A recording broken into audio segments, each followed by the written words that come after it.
Hello, my name is Kshitij Srivastava and this is my video blog. So आज मैं अपने teaching experiences के बारे में आपको कुछ बताना चाहता हूँ। जैसा कि आप लोगों को मैं बता ही चुका हूँ कि मैं जॉब छोड़ चुका हूँ। मैं एक प्राइवेट कॉलेज में असिस्टेंट प्रोफेसर था। वहाँ पे मैं screen writing, direction, marketing, film marketing ये सब चीज़ें पढ़ाता था। And I left my job in the month of July, in the end of July. And पिछले 1 महीने से उसके बाद मेरी तबीयत ख़राब हो गई, तो मैं घर पे बैठा हुआ था, लेटा हुआ था, कुछ चीज़ें कर रहा था, अपना लिटरेचर किताबें पढ़ रहा था बेसिकली। तो फिर कई लोग मुझसे पूछते रहते हैं कि सर कॉलेज जॉइन करना ज़रूरी है या फिर फ़िल्म मेकिंग के लिए फ़िल्म इंस्टीट्यूट जॉइन करना ज़रूरी है? तो उन सब चीज़ों को लेके मैं एक वीडियो बनाना चाहता था, बताना चाहता था कि मेरे क्या एक्सपीरियंसेस हैं फ़िल्म इंस्टीट्यूट के, और क्या एक्सपीरियंसेस रहे, या ज़रूरी है कि नहीं है उसको जॉइन करना। तो पहली चीज़ तो ये है कि मैं आपको बता दूँ कि फ़िल्म इंस्टीट्यूट जॉइन करना अपने आप में बहुत ज़्यादा ज़रूरी नहीं है।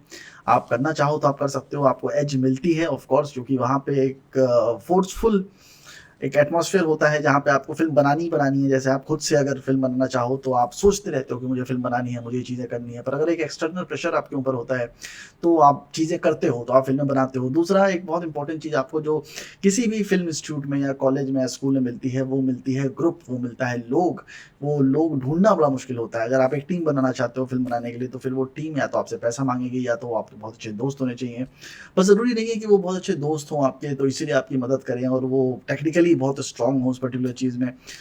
इसलिए अगर आप फ़िल्म इंस्टीट्यूट जॉइन करते हो, तो वहाँ एक फ़ायदा ये होता है कि जितने बच्चे पढ़ रहे हैं, वो फ़िल्म मेकिंग से वाकिफ़ हैं, उनको उस चीज़ के बारे में नॉलेज है, और वहाँ पर आपको सिमिलर माइंडेड लोग मिलते हैं।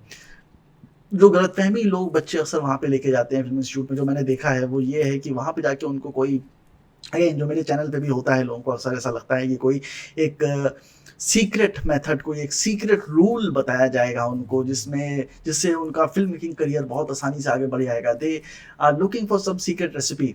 कोई एक वो ना, क्या क्या कहते हैं उसे, मेघ, वो जो उससे अमृत निकला था, जो मंथन करने के बाद, समुद्र मंथन के बाद वो अमृत उनको मिल जाएगा, और वो जानने के बाद उसके बाद तो एकदम ही नुलान बन जाएँगे। और नुलान जिस इंस्टीट्यूट से निकला था, उस इंस्टीट्यूट में और भी बच्चे पढ़ते थे, पर फिर भी वहाँ से सिर्फ नुलान निकला फ़िल्म मेकर बन के। उसके पीछे भी यही कारण है, क्योंकि किसी भी इंस्टीट्यूट में आप एक अच्छे स्टूडेंट, एक अच्छे फ़िल्म मेकर, एक अच्छे डायरेक्टर, एक अच्छे बिज़नेसमैन नहीं बन सकते। वो आपके अपने हाथ में होता है। मैं भी आईआईटी कोचिंग करता था। आईआईटी की हर कोचिंग में जिसमें मैं था, उसमें 1000 बच्चे थे, किसी में 500 बच्चे थे, किसी में 400 बच्चे थे। पर निकले उसमें से सिर्फ 10-20 बच्चे ही। तो क्या वो कोचिंग की वजह से थे? नहीं, वो लोग खुद भी पढ़ाई करते थे, वो डिपेंडेंट नहीं थे किसी इंस्टीट्यूट पे। तो अगर आप किसी इंस्टीट्यूट में जाते हो, तो मैं सबसे पहले तो आपको एडवाइस देना चाहता हूँ कि इंस्टीट्यूट पे डिपेंडेंट मत रहो, कि इंस्टीट्यूट ने आपको आपसे पैसे लिए हैं या आपको कुछ वादे किए हैं, तो इसका मतलब है कि उनका ही ज़िम्मेदारी है सब कुछ कराना। नहीं, आपकी भी ज़िम्मेदारी है। आपका आपने जस्ट जस्ट बिकॉज़ आपने कोई इंस्टीट्यूट जॉइन कर लिया, और ये मैं सिर्फ फ़िल्म इंस्टीट्यूट की बात नहीं कर रहा हूँ, मैं किसी भी इंस्टीट्यूट की बात कर रहा हूँ। अगर आपने कोई इंस्टीट्यूट जॉइन किया, तो इसका मतलब ये नहीं है कि सारी ज़िम्मेदारी सिर्फ इंस्टीट्यूट की हो जाती है। अगर जब तक आप अपनी तरफ से मेहनत नहीं करोगे, दुनिया का कोई इंस्टीट्यूट आपके अंदर कोई भी चीज़ डेवलप नहीं कर सकता, कोई भी टैलेंट डेवलप नहीं कर सकता। आपको फ़िल्म तो बनानी पड़ेगी, आपको किताबें पढ़नी पड़ेंगी, आपको मेहनत करनी पड़ेगी, आपको असाइनमेंट्स करने पड़ेंगे। जो कि एक चीज़ मैंने अपने लास्ट इंस्टीट्यूट में नोटिस करी कि बच्चे वहाँ पे, क्योंकि एक प्राइवेट इंस्टीट्यूट है, वहाँ पे वैसे भी फ़िल्म मेकिंग के बहुत बच्चे नहीं हैं, तो ज़ाहिर-सी बात है स्क्रीनिंग प्रोसेस नहीं कर सकते कि एफटीआई की तरह, क्योंकि एफटीआई गवर्नमेंट फंडेड है, वहाँ एक भी बच्चा एडमिशन नहीं लेता है, तो भी इंस्टीट्यूट चलता रहेगा, टीचर्स की पगार आती रहेगी, क्योंकि वो गवर्नमेंट फंडेड है, गवर्नमेंट का पैसा है, जो टैक्स सिटीजन्स भरते हैं, उससे पैसा जाता है। तो जितने भी गवर्नमेंट ऑर्गेनाइजेशंस हैं, इंस्टीट्यूट्स हैं, वो सब सब्सिडाइज़्ड हैं, इसीलिए उनके कैंटीन में सस्ता खाना मिलता है, उनके टीचर्स को अच्छी पे मिलती है, बजाय इसके कि स्टूडेंट आए चाहे ना आए, डज़न्ट मैटर, उनका जॉब सिक्योर रहता है, कोई प्रॉब्लम नहीं होती है। पर प्राइवेट इंस्टीट्यूट्स में ऐसा नहीं है। प्राइवेट इंस्टीट्यूट में एक-एक बच्चे को लाना बहुत मुश्किल काम होता है, क्योंकि पैसा बहुत लेना पड़ता है, क्योंकि कहीं और से फंडिंग नहीं होती है, ऐसा नहीं कि गवर्नमेंट गुड फंडिंग कर रही है, तो उनको वो सारी चीज़ें जस्टिफाई भी करनी होती हैं। अब इसलिए बहुत लंबा स्क्रीनिंग प्रोसेस भी कर सकते हैं कि बहुत सारे पेपर्स हों, उसके बाद एक जीडी हो, फिर एक टॉक हो, फिर इंटरव्यू हो, और उसके बाद आपको एडमिशन दें। तो हाँ, किसी भी प्राइवेट फ़िल्म इंस्टीट्यूट में अगर आप पैसे देते हो, तो आपका एडमिशन हो जाता है, और यहीं से प्रॉब्लम शुरू होती है, क्योंकि यहाँ पे ऐसा होता है कई बार बच्चे टीवी देखकर या वीडियोज़ देखकर या बचपन से किसी एक्टर को फ़ॉलो करते-करते उनको देख के चार्म हो जाते हैं। उनको लगता है कि एक काम करते हैं, फ़िल्म इंस्टीट्यूट जाते हैं, वहाँ पे जाके कुछ सीखते हैं, पर उनका जो बेसिक इंटरेस्ट होता है, वो ज़रूरी नहीं है कि फ़िल्म मेकिंग में ही हो। तो वो वहाँ जाके उनको पता चलता है कि एक्चुअली फ़िल्म मेकिंग उतना एन्जॉयबल प्रोसेस नहीं है जितना उनको लगता था। वो उतना एन्जॉयिंग और ईज़ी फ़ील नहीं है जितना बाहर से देखने में लगता है कि अरे मैं गया, वो कहानियाँ सुन लेते हैं ना, वो रणवीर सिंह की या तापसी पन्नू की या कंगना रनावत की, कि हमें किसी कैफ़े में देख लिया था, किसी डायरेक्टर ने काम दे दिया, हम एक ऑडिशन पे गए, वहाँ पे काम मिल गया। वो बड़ी सिंपल ईज़ी स्टोरीज़ लगती हैं सुनने में, पर उतना ईज़ी मुंबई होता नहीं है। जब आप मुंबई जाते हो तब आपको बहुत सारी सच्चाइयाँ पता चलती हैं। जैसे आज भी मैं अपने दोस्त से बात कर रहा था, तो उसने मुझे यही चीज़ बताई कि हर इंडस्ट्री की अपनी सच्चाइयाँ हैं जो कि बाहर नहीं निकलती हैं, और बाहर के लोग अक्सर मिसगाइड होकर वहाँ तक चले जाते हैं। इसलिए एक अच्छे इंस्टीट्यूट में जब आप जाते हो तो आपको एक एज मिल जाती है, आपको पहले से एक थिंकिंग बन जाती है। जैसे कि आईआईटीज़ में हो आप, तो आईआईटीज़ में भले ही आपने पढ़ाई चाहे नहीं करी हो, एक ब्रांड मिल जाता है आपको कि आप एक अच्छे स्टूडेंट हो गए क्योंकि आप उस इंस्टीट्यूट के पढ़ के आए हो, तो आपको एक अच्छी जॉब मिल जाती है किसी भी अच्छी कंपनी में, और वहाँ से फिर आप कुछ ना कुछ करके आगे बढ़ ही जाते हो। सो एक जो स्टार्ट है वो अच्छे इंस्टीट्यूट से मिलती है, जो बाकी इंस्टीट्यूट से नहीं मिलती है। तो जो मेरे टीचिंग एक्सपीरियंसेस रहे मेरे कॉलेज में, वो ये रहे कि पहले 2 महीने तो मैं अपने आप को ब्लेम करता रहा कि शायद मैं अच्छा टीचर नहीं हूँ, जो मैं बच्चों को पढ़ा नहीं पा रहा हूँ, या बच्चे मेरी चीज़ें समझ नहीं पा रहे हैं। ये सच्चाई है कि मैंने पिछले 8-9 महीने जितने दिन भी मैंने जॉब करी है, मुझे याद नहीं मैंने कितने दिन करी। नवंबर में जॉइन किया था, जुलाई में छोड़ा। Now you can criss cross की कितने दिन मैंने जॉब करी थी। पर जितने दिन भी मैंने जॉब करी, मुझे समझ में आया कि अच्छा टीचर तो मैं नहीं हूँ। ऑफ कोर्स मैं यूट्यूब पे वीडियोज़ बनाता हूँ, यहाँ पे कोई रिस्पॉन्सिबिलिटी नहीं रहती है, क्योंकि यहाँ पे मैं कुछ भी बोल सकता हूँ, और उसका कोई भी मतलब कोई निकाल सकता है, और मेरे को कोई किसी को जवाब देने की ज़िम्मेदारी नहीं है। पर एक इंस्टीट्यूट में ऐसा नहीं होता है। इंस्टीट्यूट में आपको रिजल्ट्स देने होते हैं, बच्चों को समझ में आना चाहिए, और आपको मेक श्योर करना पड़ता है कि बच्चों को समझ में आ रहा है। उसके लिए आप भी मेहनत करते हो। अब जब मैं इंस्टीट्यूट गया तो मेरे को टीचिंग का कोई एक्सपीरियंस नहीं था कि कैसे पढ़ाऊँ, पीपीटी से पढ़ाऊँ कि किस चीज़ से पढ़ाऊँ। तो मैं ऐसे ही अपने लाइफ के एक्सपीरियंस से जैसे यूट्यूब पे बताता था वैसे ही बताता था, क्योंकि मेरे यूट्यूब चैनल से काफ़ी बच्चों को हेल्प मिली थी, तो मुझे लगता था शायद वही इन्फॉर्मेशन इनको मिलेगी तो शायद इनको फ़ायदा होगा। बट अगेन मुझे समझ में आया कि एक मेंटल जो स्टेटस है वो दोनों लोगों का अलग है। जो यूट्यूब पे मेरा वीडियो देख रहे हैं उनको कुछ पैसा नहीं देना पड़ रहा है, वो फ्री का ज्ञान ले रहे हैं। तो वो लेना चाहें या ना लेना चाहें, इट डज़न्ट मैटर। बट जब इंस्टीट्यूट में कोई बंदा आता है, तो जब आप उसको कुछ बताते हो, क्योंकि वो पैसा दे के वहाँ पे अपनी इच्छा से वहाँ पे आके बैठा है, ये पैसा इन्वेस्ट करके, अपना टाइम इन्वेस्ट करके वहाँ पे बैठा है, then he wants only the cream of the information, then he wants only the information that is relevant to him. वो इधर-उधर की बकवास सुनने में बहुत ज़्यादा इंटरेस्टेड नहीं रहता है। ये मुझे पता चला। हालाँकि कुछ बच्चे होते हैं जो इंटरेस्टेड हो जाते हैं कि मैं उनको अपनी ज़िंदगी की कहानियाँ सुनाऊँ या फिर एक्सपीरियंसेस बताऊँ मुंबई फिल्म इंडस्ट्री के, जो कि मुझे लगता है कि लोगों को ज़्यादा हेल्प करेंगे, बजाय इसके कि वो पचासों हज़ारों किताबें पढ़ लें फ़िल्म मेकिंग के ऊपर। फ़िल्म मेकिंग करने के लिए सबसे इम्पोर्टेंट चीज़ जो होती है, जो मुझे लगता है और जो एक्चुअली सच्चाई भी है, वो ये है कि जितना आप अपनी फ़िल्में बनाओगे, आप उतना आगे जाओगे। जितना आपका कंटेंट होगा आपके पास, आप उतने ही तो आगे जाओगे। और वो एक थ्योरी जो है वो बच्चे फ़ॉलो नहीं करते हैं। उनको लगता है कि शायद हम ज्ञान लेते रहेंगे इंस्टीट्यूट में, तो शायद हम बहुत अच्छे फ़िल्म मेकर बन जाएँगे। दूसरा, वो फिर इंटेलेक्चुअल ज़ोन में चले जाते हैं, जो कि बहुत ही डरावना और गंदा ज़ोन है, जो मुझे लगता है कि जहाँ पे आप इंटेलेक्चुअल बातें करने लगते हो। आप बड़ी ऐसी फ़िल्मों की बातें करते हो जिनके नाम भी किसी ने नहीं सुने हैं, जिनको अवार्ड्स तो बहुत मिले हैं, पर जिन्होंने पैसा कभी नहीं कमाया है। वो फ़िल्म मेकर्स भी सिर्फ़ इसलिए चल रहे थे क्योंकि गवर्नमेंट उनको फ़ंड कर रही थी और गवर्नमेंट से फंडिंग मिलती थी उनको, और उन्होंने अपनी ज़िंदगी में 4-5 फ़िल्में ही बनाई हैं, उससे ज़्यादा फ़िल्में नहीं बनाई हैं, और उन्होंने हमेशा पेन को ग्लोरीफ़ाई किया है कि हम बहुत पेन में, बहुत स्ट्रगल में हमने फ़िल्में बनाई हैं। And no one watches their film again and again, only certain people watch their film. And उनकी फ़िल्मों को बोला जाता है कि उनके फ्रेम्स बड़े अच्छे थे, डेप्थ ऑफ फ़ील्ड था, और ये था और वो था, फलाना-ढिमाका, वो एक पेंटिंग थी, ऐसा था, वैसा था। बट अगेन उस डिस्कशन से कुछ निकल के नहीं आता। ये वैसी डिस्कशन है जो पॉलिटिक्स या भगवान को लेके होता है, कि बातें तो बहुत ज़्यादा होती हैं उसमें, पर रिज़ल्ट कुछ नहीं निकलता है। जो पॉलिटिक्स कर रहे हैं वो तो कर ही रहे हैं, बाकी जनता पॉलिटिक्स के बारे में बात करके क्या ही कर लेगी। वैसे ही गॉड के बारे में बात होती है कि जो गॉड है, वो जो पैसा कमा रहे हैं गॉड से, वो तो कमा ही रहे हैं, जो इस्तेमाल कर रहे हैं उनका वो कर ही रहे हैं, बाकी लोग सिर्फ डिस्कशन करते रहते हैं, उस डिस्कशन का कोई निष्कर्ष नहीं निकलता है। वैसे ही फिल्म मेकिंग है। फिल्म मेकिंग में आप जितनी चाहें गप्पे मार लो, जितनी चाहें बातें कर लो, जितने फिल्म मेकर्स को डिस्कस कर लो, जितनी फिल्में डिस्कस कर लो, अंत में उसका कुछ भी रिजल्ट निकलने वाला नहीं है, until unless you want to become a film maker and you want to go ahead and make a film. ऐसा नहीं है कि किसी ने बहुत सारी फिल्में देख ली हैं तो बहुत बड़ा फिल्म डायरेक्टर बन जाएगा, या किसी ने बहुत सारी किताबें पढ़ ली हैं तो बहुत बड़ा फिल्म डायरेक्टर बन जाएगा। ऐसा ऐसा कोई वो नहीं है। या एक्टिंग के लिए अगर आप बहुत सीरियस हो तो आप एक्टर बन जाओगे, नहीं। कुछ लोग ऐसे हैं जो बहुत ही मजाक मस्ती करते रहते हैं, वो भी बहुत बड़े एक्टर बन जाते हैं। कुछ लोग ऐसे हैं जो एक्टिंग को सीरियस नहीं लेते, वो भी एक्टर बन जाते हैं। शत्रुघ्न सिन्हा के बारे में अगर आप पढ़ो तो पता चलता है कि वो अपनी एक्टिंग को लेकर बिल्कुल सीरियस नहीं थे। उन्होंने अपने आप से अंदर से मान ही लिया था कि वो बहुत बड़े एक्टर हैं, जिसकी वजह से वो एक एरोगेंस उनके अंदर से निकलती थी, जिसकी वजह से अमिताभ बच्चन ने भी शायद उनसे बात करनी बंद कर दी थी।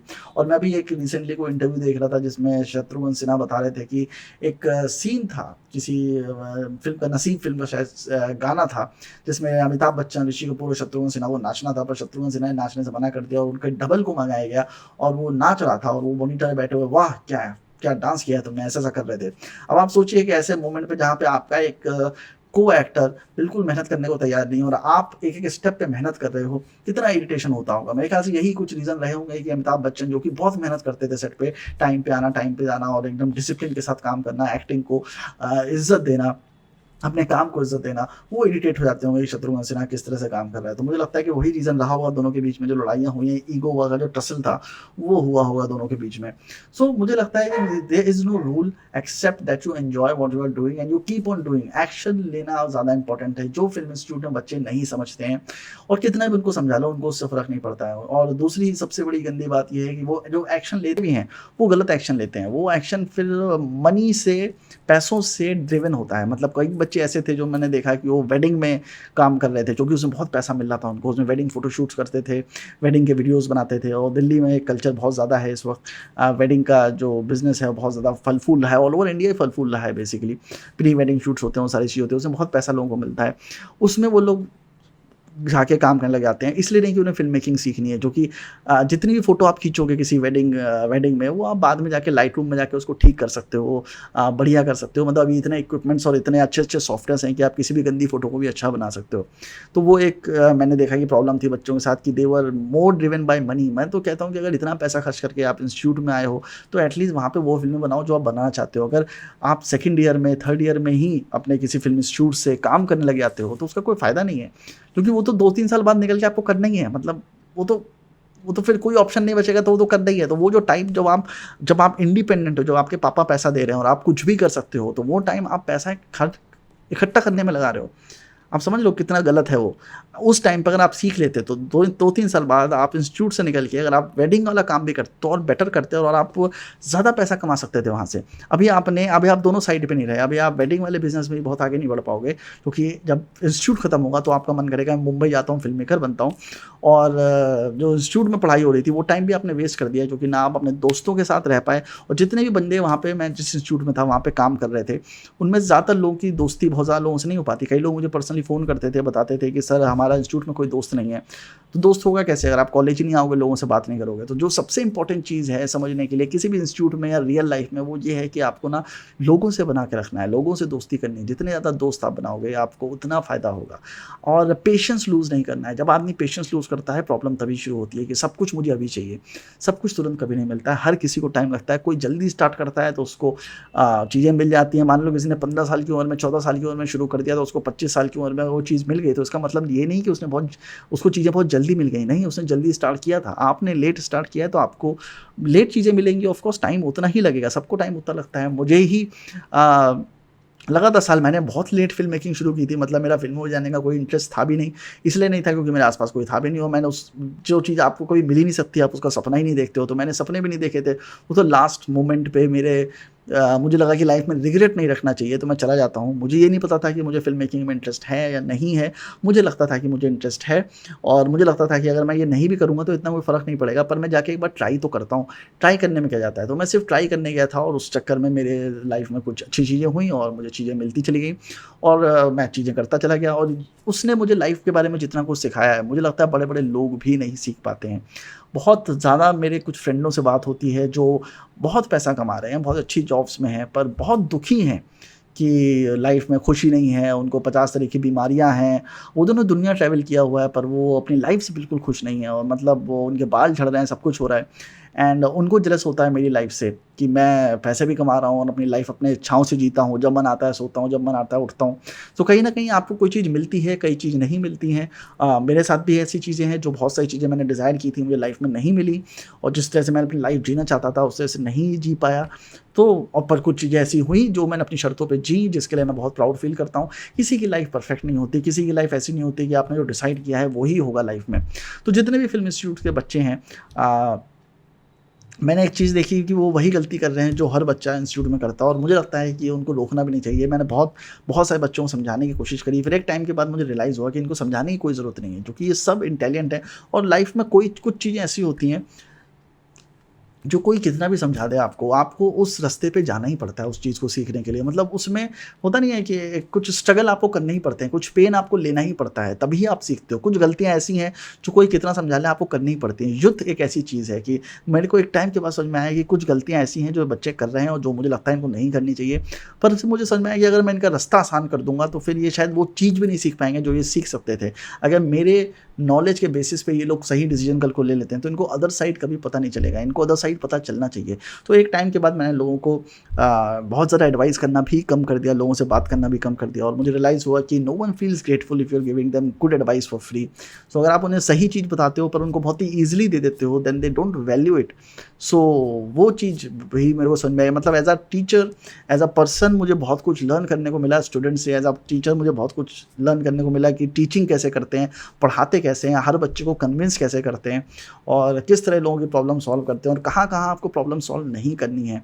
बहुत सारी चीज़ें सीखने को मिली उन सब चीज़ों में और मुझे लगता है कि बच्चों को शायद मुझसे उतना सीखने को नहीं मिला होगा जहाँ तक मुझे लगता है मेरे टीचिंग एक्सपीरियंसेस से। क्योंकि अगेन मैं जैसा कि मैंने बताया कि मैं आपको बहुत अच्छा टीचर नहीं हूँ, मैंने कभी टीचिंग करी नहीं है, मुझे उस चीज़ का एक्सपीरियंस नहीं है। हाँ, मैंने अगर 3-4 साल टीचिंग करी होती या मैं इसी जॉब में कंटिन्यू करता 3-4 साल बाद तो शायद मुझे बहुत सारी चीज़ें पता चलती। पर ये जो एक टीचर बीएड करके या फिर पढ़ाई-लिखाई करके 10 साल से टीचिंग कर रहा है, ऑफ कोर्स मैं उसको बीट नहीं कर सकता क्योंकि उनको पता होता है कि बच्चों को किस तरह से पढ़ाना है और किस तरह से उनको इन्फॉर्मेशन प्रोवाइड करनी है। बहुत सारी चीज़ें ऐसी थी जो मुझे गलत लगती थी पर मुझे समझ में आया कि वो सही है। जैसे कि असाइनमेंट देना, मुझे लगता था कि फ़िल्म मेकिंग में असाइनमेंट्स नहीं होने चाहिए, एक्सरसाइज़ेज़ ज़्यादा होनी चाहिए। फिर मुझे लगा कि नहीं, असाइनमेंट होने चाहिए, बच्चों को कहीं न कहीं एक फीलिंग आनी चाहिए कि the thing is getting tougher for them. अगर उनको लगातार सिर्फ बातें करते रहोगे तो वो कभी भी उस चीज़ को सीरियसली नहीं लेते हैं। सो ये सारी चीज़ें मैंने सीखी अपने टीचिंग एक्सपीरियंस में। आई होप कि आपको ये वीडियो अच्छा लगा होगा। अगर अच्छा लगा है तो please like, share, subscribe to my channel. Bye bye.